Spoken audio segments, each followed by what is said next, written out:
చూడగలిగినట్లయితే యేసుక్రీస్తు ప్రభువారు తండ్రితో అనుబంధం కలిగి లేఖనంలో లిఖించబడినటువంటి ప్రతి దానిని కూడా కుమారుడిగా భూలోకంలోకి వచ్చి ఆయన నెరవేర్చడానికి తన తండ్రి గారు ఈ యొక్క లోకంలోనికి ఒక బలి పశువుగా యజ్ఞం పాప రక్తాపరాధం లేనిదే మరి ఏమి కూడా జరగదని తెలియజేస్తారు. కాబట్టి మన కొరకు ఆయన వచ్చాడు. ఎవరికీ లేని యోగ్యత, చాలా ధన్యకరమైనటువంటి విషయం ఏమిటంటే ఈ యొక్క పాటలో 7 మర్మములు దాగి ఉన్నాయి. ఎందుకంటే ప్రభు అయినటువంటి యేసుక్రీస్తు ప్రభువారి భూమి మీదకి వచ్చినప్పుడు లేఖనములు నెరవేర్చడం కొరకే ఆయన వచ్చాడు. మనం చూడగలిగినట్లయితే మరి లేఖనం ప్రకారంగా ఈ యొక్క యెషయా గ్రంథము 53వ అధ్యాయము 2వ వచనంలో మనం చూడగలిగినట్లయితే యెషయా గ్రంథము 53వ అధ్యాయము 2వ లేత మొక్కవలను ఎండిన భూమిలో మొలిచిన మొక్కలను చూసారా? తండ్రి వద్ద ఆయన ఏ విధంగా పెడతాడంటే ఈ ప్రవచనం నెరవేరాలి. కుమారుడు తండ్రితో మరైన ఎలా ఉన్నాడంటే లేత మొక్కగా ఉన్నటువంటి వాడు, చాలా సున్నితమైనటువంటి వాడు. మరి ఈ సున్నితమైనటువంటి ఈ యొక్క కుమారుడును ఈ లోకంలోకి పంపించి ఈ ప్రవచనం నెరవేరాలి కాబట్టి తన యొక్క కుమారుడు ద్వారా దీన్ని జరిగించాలని తండ్రి ఆశపడ్డాడు. నెరవేర్పు మనం చూడగలిగినట్లయితే ఇప్పుడు మనం ఈ ప్రవచనం యెషయా గారు ఆనాటి దినంలోనే వివరంగా క్లియర్గా ప్రవచించి చెప్పారు.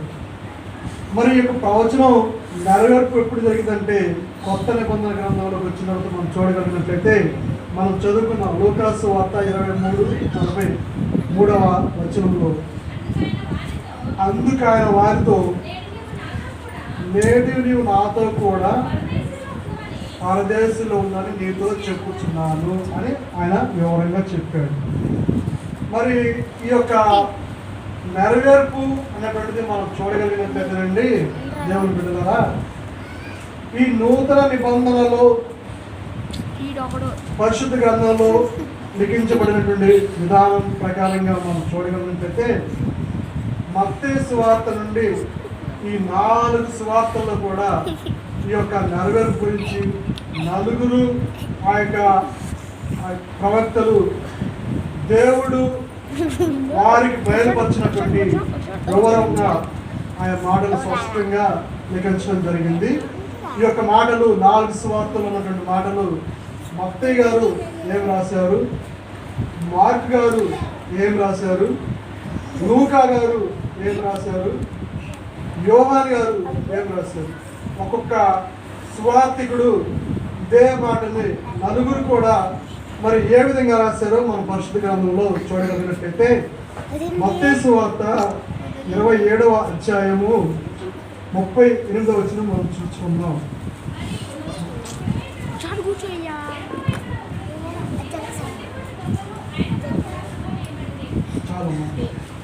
ఈ యొక్క మత్తయి సువార్తలో మనం చూడగలిగినట్లయితే భక్తుడు వివరంగా స్పష్టంగా రాశాడు. 2 బందిపోటు దొంగలు ఆయనతో కూడా సిలువ వేయడం, వారు ఆ యొక్క 2 దొంగల మధ్యలో భూమికి ఆకాశములకు మధ్యలో మరి వేలాడుతూ సిలువలో పలికినటువంటి అమూల్యమైనటువంటి మాట, శ్రేష్టమైనటువంటి మాట.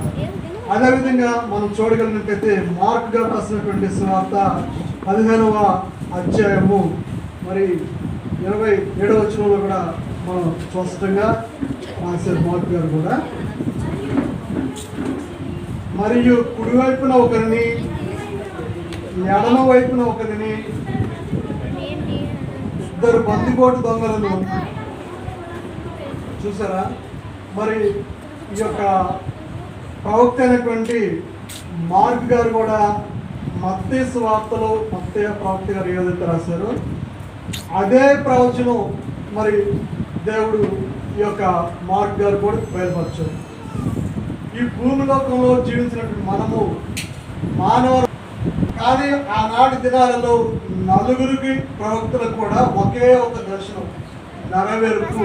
కాబట్టి ఈ యొక్క నెరవేర్పుని మనం చూడగలిగితే యోహాను సువార్తలో కూడా మనం చూడగలిగినట్లయితే 19వ అధ్యాయము 18వ వచనం మనం ఒకసారి చూడగలిగినట్లయితే యోహాను సువార్త అక్కడ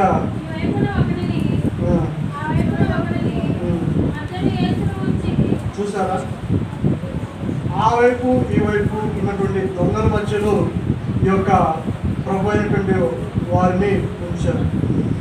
ఈ యొక్క ఉపోద్ఘాతము ఈ యొక్క వివరణ దీని గురించి మీకు క్లుప్తంగా వివరంగా తెలియజేస్తున్నానంటే ప్రభు అయినటువంటి యేసు క్రీస్తు ప్రభు వారు సిలువలో ఉన్నప్పుడు సిలువ మీద ఉన్నటువంటి ఇద్దరు దొంగలు, ఎవరు ఇద్దరు దొంగలు ఉన్న సిలువ మీద ఒక దొంగ కుడివైపున ఉన్నాడు, ఒక దొంగ ఎడమ వైపున ఉన్నాడు. ఈ యొక్క ఇద్దరు దొంగలకు మధ్యలో మన యొక్క ప్రభువులైనటువంటి వారు యేసు ప్రభు వారిని వారి మధ్యలో సిలువ వేయడం జరిగింది. మనం చూడగలిగినట్టయితే ఈ యొక్క సిలువలో వేయబడినటువంటి దొంగలలో కుడివైపున ఉన్నటువంటి దొంగ పేరు మీకు ఏదైనా గుర్తుంటే చెప్పండి.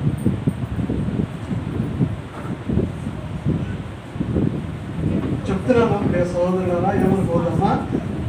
ఆయనకు కుడివైపున ఒకళ్ళు ఎడమ వైపున ఒకళ్ళు ఇద్దరు దొంగలు ఉన్నారు. ఈ కుడివైపునటువంటి దొంగ పేరు ఏంటంటే డెస్మన్ అనేటువంటి దొంగ. డెస్మన్ అనేటువంటి దొంగ ఏ వైపున ఉన్నాడు?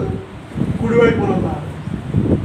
ఈ యొక్క దొంగ ఎలాంటి వారంటే ఈ లోకంలో జీవించినప్పుడు వాళ్ళు మరి బందిపోటులు గాను నరహంతకులు గాను ఈ లోకంలో వారు లోకానుసారమైనటువంటి కార్యక్రమాలు మునిగిపోయి వారు మరణానికి పాత్రలుగా ఉన్నటువంటి వారుగా ఉన్నారు ఈ లోకంలో.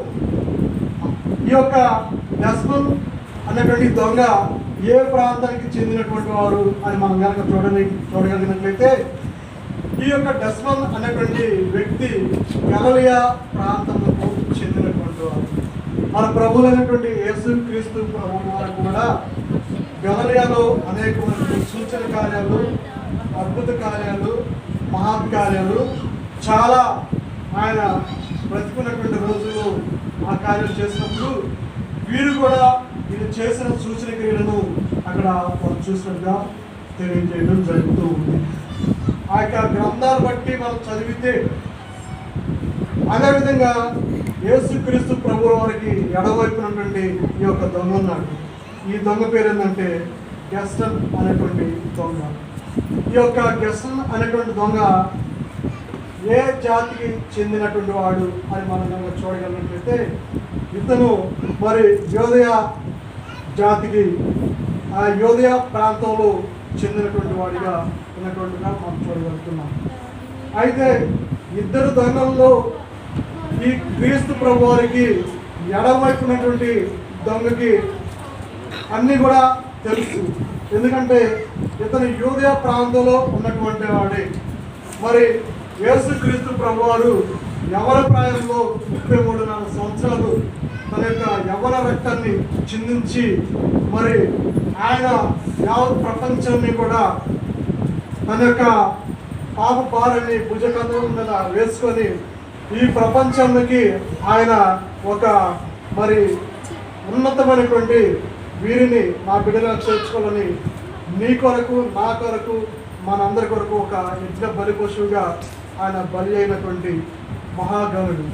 ఈ యొక్క గెస్టన్ అనేటువంటి ఎడమ చేతున్నటువంటి ప్రాంతం దొంగ ఈ యొక్క ప్రభువుల వారిని ఇదే సమయం ప్రమాణాన్ని మధ్యాహ్న కాల సమయంలో ఇదే సమయ ప్రాంతంలో ఈ యొక్క దొంగ తను యేసు ప్రభు వారితో ఏమంటుందంటే నీవు ప్రభువు కదా, నీవు మరి దేవుడు కదా, నీవు రక్షించుకొని మమ్మల్ని కూడా రక్షించవచ్చు కదా అంటే, ఈ దొంగ సిలువ వేసినప్పుడు కూడా తన యొక్క లక్షణం అన్నటువంటిది, తన యొక్క గుణం అన్నటువంటిది, తన యొక్క ఆ యొక్క మార్పు ఏమాత్రం కూడా తనకు చలనం లేదు. తను ఏ స్థితిలో పూర్వం అయితే ఉన్నాడో సిలువ వేయబడిన తర్వాత కూడా తన కనీసం కూడా ఆ యొక్క మార్పు, ఆ చలనం అన్నటువంటిది లేదు. కానీ తనకు యేసు ప్రభువు వారికి కుడివైపునటువంటి డెస్మన్ యొక్క గలిలయ ప్రాంతం చెందినటువంటి దొంగ ఈయనను మొట్టమొదటిగా మరి సిలువలో పలికినటువంటి మాట ఏమనంటే, తండ్రి వీరేం చేర్చున్నారో వీరెరుగురు అన్నటువంటి ఆ యొక్క మాట బట్టి ఈ కుడివైపునటువంటి దొంగకు ప్రాయశ్చిత్తం కలిగింది. ఎందుకు కలిగిందంటే, ఇతడు నిజముగా దైవ కుమారుడే. ఎందుకు అంటే, ఇతనిని చిత్రహింసలు పెట్టి మరి కొరడాలతో కొట్టి సిలువ వేసినప్పటికి కూడా ఇతను ఏమంటాడంటే, వీరేమి చేస్తున్నారో వీరెరుగరు అని సిలువలో ఉన్నటువంటి దొంగ ఒక్క మరి క్షణంలోనే మార్పు పొందాడు. ప్రియ సంగమ సహోదరులారా, ఎందుకు చెప్తున్నానంటే, ఆయన మన కొరకు తన రక్తాన్ని చిందించారు. ఆయన మనలను తన బిడ్డలుగా చేసుకోవడానికి వచ్చాడు. ఈ యొక్క కుడివైపునటువంటి దొంగ భూలోకంలో మరణానికి పాత్రుడిగా ఉండి తను చేసినటువంటి దోషాలన్నింటినీ కూడా గ్రహించి ఒక్క క్షణంలోనే ఆయన మార్పు పొందాడు. ఎవరిని చూసి? ఆ యొక్క ప్రేమమూర్తి, సహనశీలి అయినటువంటి ప్రభు అయినటువంటి యేసుక్రీస్తు వారు పలికిన ఆ శిలువలో పలికిన మాటను బట్టి తన యొక్క హృదయం పరివర్తన చెంది ఆయన మరి మాట్లాడుతున్నటువంటి మాట, ఈ యొక్క ఎడబెట్టినటువంటి వాడిని గద్దించాడు. నువ్వు ఈ లోకంలో దొంగతనం చేశావు, ఈ లోకంలో మరి చేయలేనటువంటి అకృత్యాలు చేస్తున్నావు. ఇది నీకు సమమే, నాకు సమమే.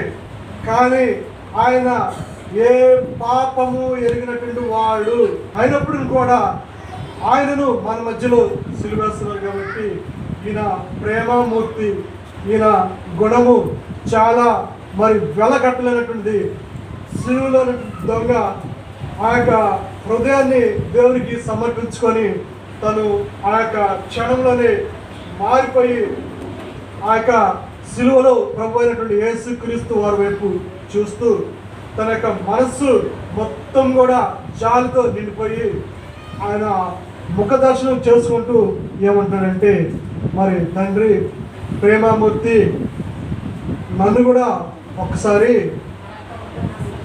జ్ఞాపకం చేసుకోయా. రేపు నీ యొక్క రాజ్యంలో వచ్చే సందర్భంలో మరి లోకంలో నేనైతే పాపిని, దొంగను, అకృత్యం చేసినటువంటి దౌర్భాగ్యుడును, మరి నన్ను ఒక్కసారి జ్ఞాపకం చేసుకోయా అని తన యొక్క మనస్సు మారి తన యొక్క హృదయం పశ్చాత్తాపంతో ప్రభు అయినటువంటి యేసుక్రీస్తు వారిని సిలువలో వేడుకొంచున్నాడు. సిలువలో వేడుకొంచున్నప్పుడు ప్రభు అయినటువంటి యేసుక్రీస్తు వారు ఆ యొక్క శ్రమలను, సిలువ మరణ త్యాగమును, ఆ యొక్క బాధను అనుభవిస్తూ కూడా ఆయన పలికిన మాటే, నేడు నీవు నాతో కూడా పరదేశంలో ఉండవని నిశ్చయముగా నీతో చెప్పుచున్నాను. చూసారా, మరి ఏమి ఇచ్చి వెలకట్టినప్పుడు కూడా ఆయన యొక్క రుణం తీర్చలేము. ఎందుకంటే దొంగకు సిలువలో ఆయన మాటిచ్చారు. కుమారుడిగా భూలోకంలోకి వచ్చి తన ప్రాణాన్ని సైతము లెక్క చేయకుండా దారిపోసాడు. పక్కనున్నటువంటి దొంగ పాప క్షమాపణతో ఆయనను ప్రేమమూర్తిని అయినటువంటి దేవుణ్ణి వేడుకున్నప్పుడు దొంగ ఒక్క రెప్పపాట్లు మారిన తర్వాత అతనికి ఏమిచ్చంటే పరదేశంలో ఉండే దండికరమైనటువంటి భాగ్యాన్ని మనకు ఇచ్చారు.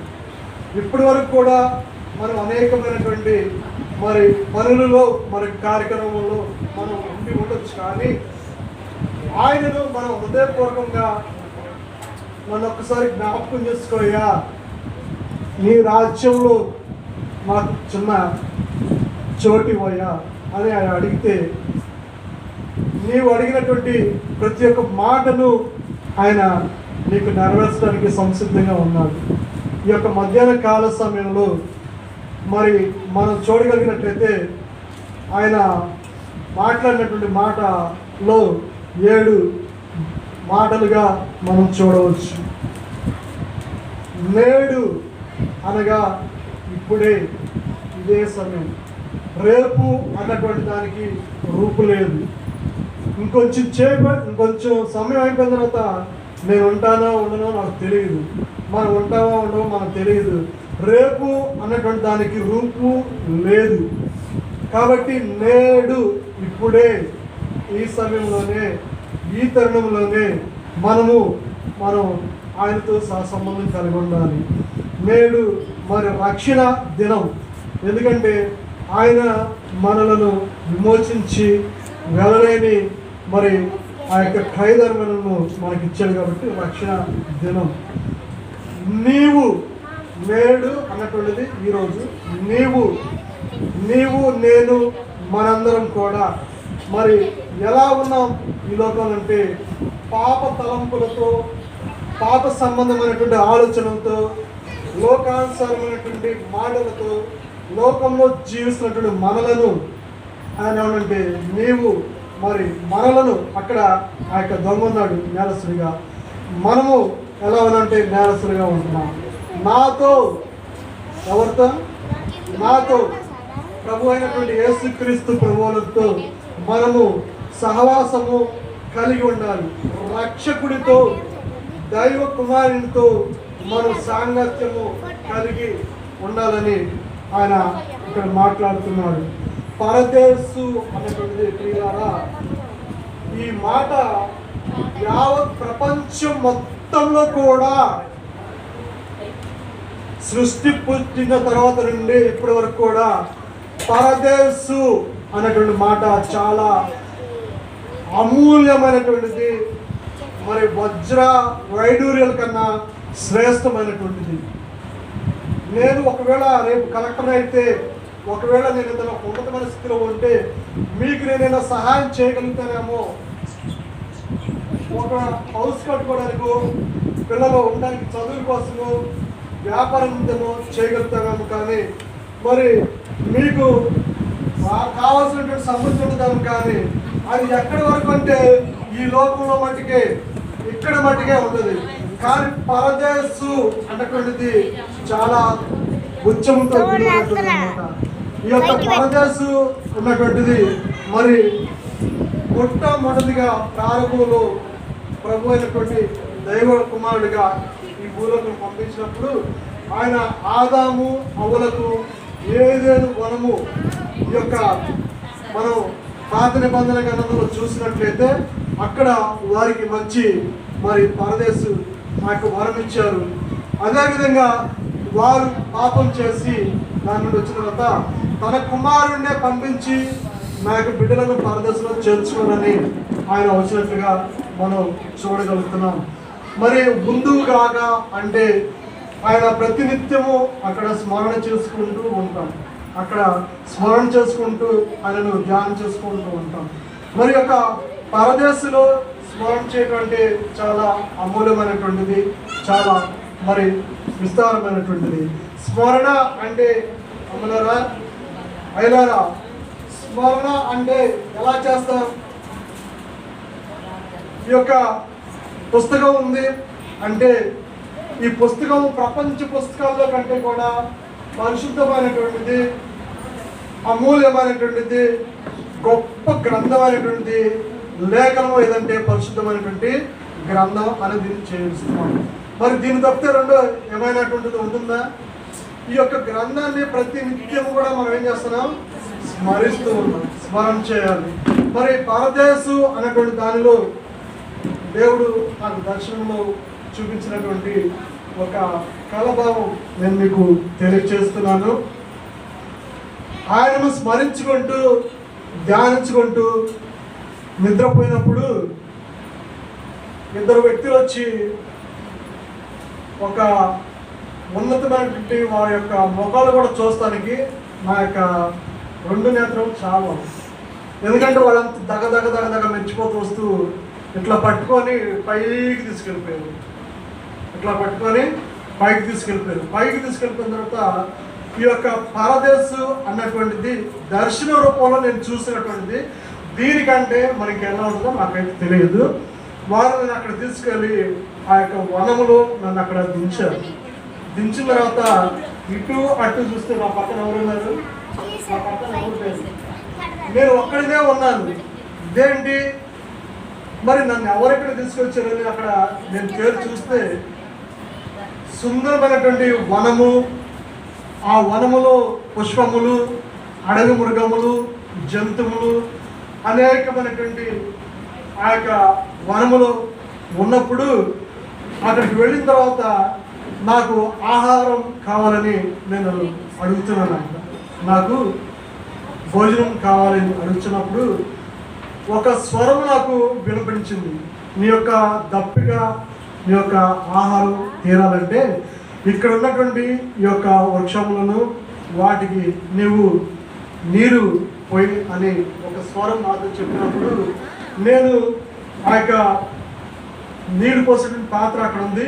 ఆ పాత్ర తీసుకొని ఆ నీళ్లను ముంచి అక్కడ ఉన్నటువంటి వాటికి పోసినప్పుడు ఆహారం అన్నటువంటిది నాకు తెలియకుండా నా కడుపు నిండిపోయింది.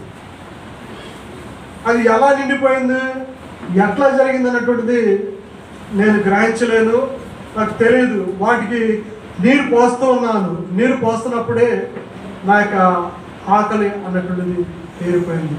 తర్వాత వాటన్నిటిని చూస్తుంటే చాలా తేజోమయంగా ఉంటే నేను నాయన దీంట్లో ఉంటాను, మరి నేను పాత్రను కానో నాకు తెలియదు, కానీ ఈ యొక్క గొప్ప ధన్యతనిచ్చి నన్ను బలపరచని అని వేడుకున్నప్పుడు ఆ యొక్క దర్శనం చూసిన తర్వాత ఇంకా నేను ఏం చేయాలో ఏదో కూడా నాకు తన్మయం అయిపోయిందన్నమాట. అందుకంటే స్మరణ ఎవరు స్మరణ చేయాలి? మనకిచ్చిన జీవితం ప్రతి సమయం 24 గంటలు సమయించినప్పుడు మనం ఆయన స్మరణ చేస్తూనే ఉండాలి. 2.5 గంటలు ఆయన ధ్యానం చేయాలి. కాబట్టి స్మరణ చేసుకుంటుంటే ఆయన రాజ్యం మనకి స్థానం ఉంటుంది. నిశ్చయముగా చెప్పుచున్నాను, అబద్ధము కాదు, కలబొలి కాదు, కల్పితం కాదు, చూద్దాము చేద్దాం కాదు, నిశ్చయముగా అంటే ఈ మాట ఇచ్చాను అంటే ఈ మాట ప్రాణం పోయినా పర్వాలా, కానీ ఆ మాట నెరవేర్పు. చూసారా, నిశ్చయంగా ఆయన సిలువలో దొంగకు చెప్పాడు. ఆ యొక్క సిలువలో ఉన్నటువంటి దొంగకి ఆయన నిశ్చయంగా చెప్పినప్పుడు, సత్యం చెప్పినప్పుడు ఆ యొక్క సిలువలో చనిపోయిన మరుక్షణమే, నిమిషాలు కాదు, గంటలు కాదు, రోజులు కాదు, కొన్ని దినాలు కాదు, క్షణమే ప్రాణం, ఈ శరీరంలో ఉన్న దేహంలో ప్రాణం పోయిన మరుక్షణమే ఈ దొంగ ఎక్కడ ఉన్నాడు? దేవుని యొక్క మరి పరదేశంలో ఆయన స్థానం సంపాదించుకున్నాడు. చూసారా, భూలోకంలో జీవించినంత జీవితకాలం అంతా కూడా అయిపోయి లాస్ట్లో ప్రాధేయపడ్డాడు, అయ్యా నాకు స్థానం ఇవ్వవా, నన్ను ప్రేమమూర్తి అని ఆయన ఎప్పుడైతే బ్రతిమాడుకున్నాడు, అక్కడ ప్రభువారు దొంగకు స్థానం ఇచ్చాడు. ప్రభువారిని మరి నిత్యమైనటువంటి రాజ్యంలో చేర్చుకున్నాము. నీతో చాలా స్పష్టంగా చెప్పాడు, నీతో సందేశము మరి ఒకరితో కాదు, నీతోనే నేను చెప్పుచున్నాను. ఏమన్నాడు లాస్ట్లో? నీతోనే చెప్పుచున్నాను. ఈ యొక్క మాట వినుచున్నటువంటి మీకు, మాకు, మన యొక్క అందరికి కూడా దేవుడు తన యొక్క సందేశాన్ని మరి బయలుపరిచినటువంటి రీతిగా నెరవేరుస్తున్నాం అన్నమాట. రక్షించబడినటువంటి దొంగ తలంపు ఏ విధంగా ఉందో మనం చూడగలిగినట్లయితే, యేసుక్రీస్తు ప్రభువారు చనిపోయి సమాధి చేయబడి తిరిగి లేచిన తర్వాత ఈయన దైవ కుమారుడు కాబట్టి మరలా రాజ్యము ఉంటూ ఉంది. ఆ రాజ్యంలో నేను చేరాలి కాబట్టి నేను సిద్ధపాటు కలిగి ఉండాలని చెప్పి ప్రభు అయినటువంటి యేసుక్రీస్తు ప్రభువారు ఈ భూమి మీదకి మొదటిసారిగా వచ్చి తన యొక్క ప్రాణాన్ని పెట్టి కుమారుడిగా వచ్చి చనిపోయి సమాధి చేయబడి తిరిగి 3వ దినమున లేచాడు. రెండోసారిగా మన ప్రభు అయినటువంటి యేసుక్రీస్తు ప్రభువారు రెండో రాకడలో రాబోతున్నాడు. ఆయన నిన్ను నన్ను మనందరినీ కూడా రెప్పపాటులో ఈ యొక్క మట్టి శరీరం అన్నటువంటి శరీరాలు మహిమ శరీరంగా మార్చబడబడతాయి. మీరు చూడగలిగినట్లయితే 1 దశలోనికి రాసిన పత్రిక 4వ అధ్యాయంలో మనం చూడగలిగినట్లయితే ఒక మాట చెప్పి నేను 2 మాటలు దేవుని యొక్క సెలవు చేస్తున్నాను. 1 దశలోని పత్రిక 4వ అధ్యాయంలో చూస్తే ఆర్భాటముతోను ప్రధాన దూత శబ్దంతోను దేవుని బోరుతోను, చూసారా ప్రియ సంగమా, ప్రభు ఎక్కడ నుండి దిగొస్తాడంటే నిన్ను నన్ను తీసుకొని తన యొక్క పరదేశంలో కూర్చోబెడతానికి